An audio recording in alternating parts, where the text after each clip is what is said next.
You have to scam the Americans into believing that they need to be at war. And 90% of the CIA's resources work for corporate interests. So if they need more resources, they buy the politicians. And so you've created this mechanism which looks like democracy. Everyone argues over Republican and Democrat, but actually they all work for the same lobby. When you track the physical movements of gold across the world, it very closely tracks the movements of power dynamics or political power, as you were describing. Is that still the case?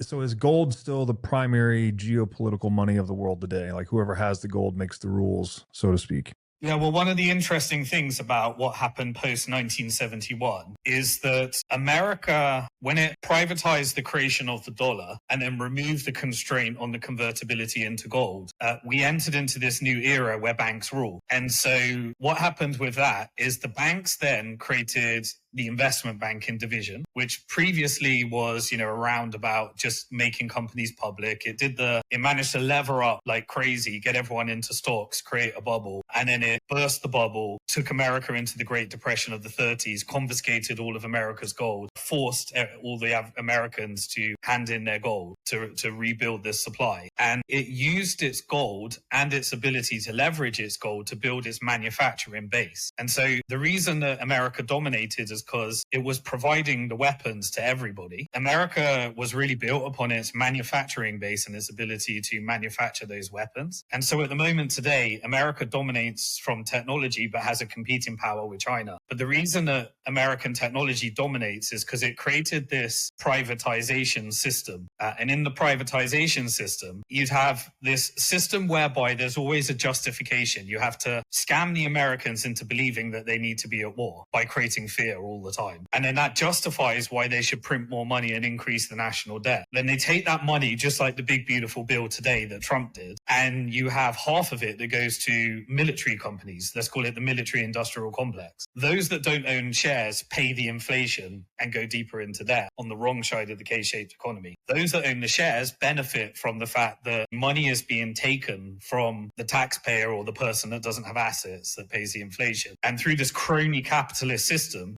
through Pentagon budgets, it ends up back in Lockheed Martin, General Dynamic, Raytheon, now Palantir and various other companies. And so you have this very sophisticated system for laundering money into these corporations and these companies. And what the investment banks did is it securitized everything. So it took the mantra of free market capitalism, which, by the way, requires hard money.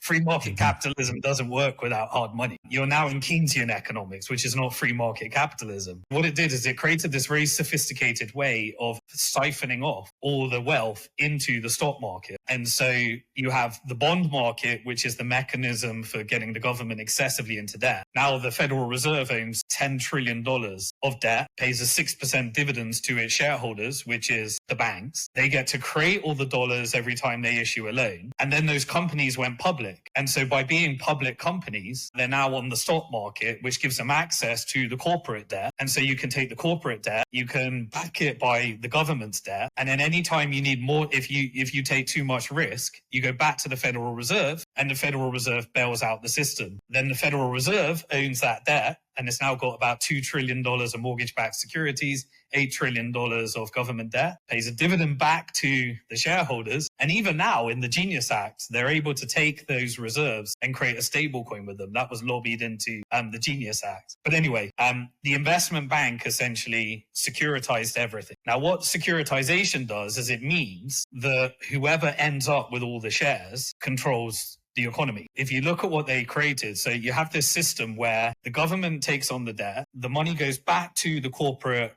through crony capitalism, through lobbying and various other things. And that pushes up the share price. And then you just keep repeating this cycle, theft of all the assets over to those that are able to control the assets. So you've got the creation of the dollar with the retail bank. You've got the creation of securities with the investment bank. You've got the guarantee of the system with the private central bank. You've got the debt capital markets, the equity capital markets. And then what they did is they created another industry, which was the asset manager. So they persuaded every American to say, hey, this is too complicated. I'll manage your pension. hey, universities, you charge $100,000, get loads of students in debt. We'll lobby to change the curriculum to serve our corporate interests, whether that be big pharma or whatever. And then all of that, they'll have large endowment funds, and we can launder money that lobbies politicians, buys the politician. Politicians are just prostitutes now for lobby interests. And we'll re-engineer all the legal system how we want it for us by managing every money, all the insurance premiums, all the pension fund money, all the endowment funds. We'll pull all that money together and create the asset management industry. And those asset managers are now dominated by four main players: BlackRock, State Street, Vanguard, and Fidelity. And so what they do with that is they put board seats on every single public company. And then they also created technology. BlackRock was very early in artificial intelligence. It created something called Aladdin. And Aladdin was actually used by the Federal Reserve in determining which companies to take down and which companies to give bailout loans to. And of course, it helped BlackRock. They acquired the largest ETF company, Barclays. And by having all of these ETFs, what they did is they created a mechanism whereby nobody could be bothered to figure out what stock to buy or have the voting right. You hand the voting right over to the asset manager. So now you've got BlackRock that owns all the voting rights in 20,000 of the largest companies in the world, installs the board seats, and has the artificial intelligence technology that all the asset managers, the Federal Reserve is using, and Treasury. Treasury during the pandemic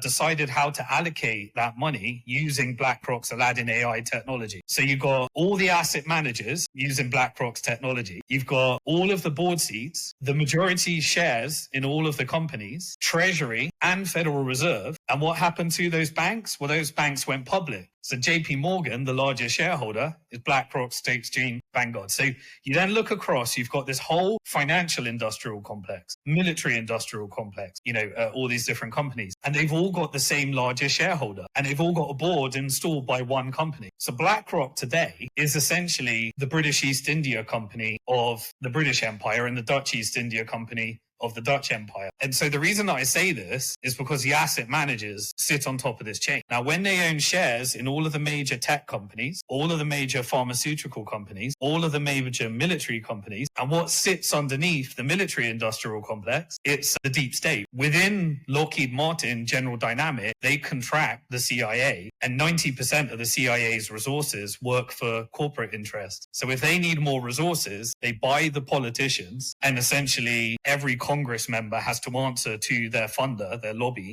And so you've created this mechanism which looks like democracy. Everyone argues over Republican and Democrat, but actually they all work for the same lobby, the same interests. And we've actually hit peak centralization through the Federal Reserve System. And now you could say that the top of this proof of the network, let's call it the CEO, it is BlackRock. And that's where we are today. And so if you want to engineer war, you have access to the CIA, you have access to covert warfare, and you have the ability to lobby the governments to give you the budget. And now the dollar is just a weapon used by this proof of weapons network.